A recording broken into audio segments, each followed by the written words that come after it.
Hello বন্ধুরা, তোমরা সবাই কেমন আছো? আশা করি ভালো আছো। অনেক দিন পর চলে আসলাম একটা ছোট্ট ভিডিও নিয়ে। তো দেখো, এখানে আছে কাতলা মাছটাকে মাখা মাখা করে রান্না করেছি। কেমন দেখতে হয়েছে একটু কিন্তু বলো বন্ধুরা তোমরা, ঠিক আছে? আর এখানে দেখো, এই যে কাতলা মাছের যে তেলটা ছিল, দেখতে কেমন লাগছে বলো? কালো কালো মতন। কাতলা মাছের তেলটা দিয়ে, পরিষ্কার একদম তেল ছিল, সেই তেলটা দিয়ে দেখো বাঁধাকপিটা রান্না করেছি। তো বন্ধুরা, কেমন দেখতে হয়েছে গো? বাঁধাকপিটা ভালো হয়েছে নাকি খারাপ হয়েছে বলবে কিন্তু, ঠিক আছে? তো আর এখানে দেখো ভাত আছে। এই যে দেখো, মোটা চালের ভাত, রেশনের চালের ভাত।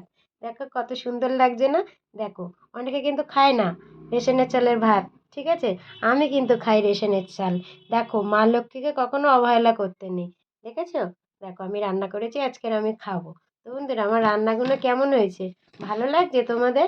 যদি ভালো লাগে একটা কমেন্ট করো, শেয়ার করো, পাশে থেকো, ঠিক আছে? তোমাদের সাপোর্ট, তোমাদের ভালোবাসা না থাকলে কখনো এগিয়ে যেতে পারবো না। তো বন্ধুরা, আমি এখন আসি। টাটা।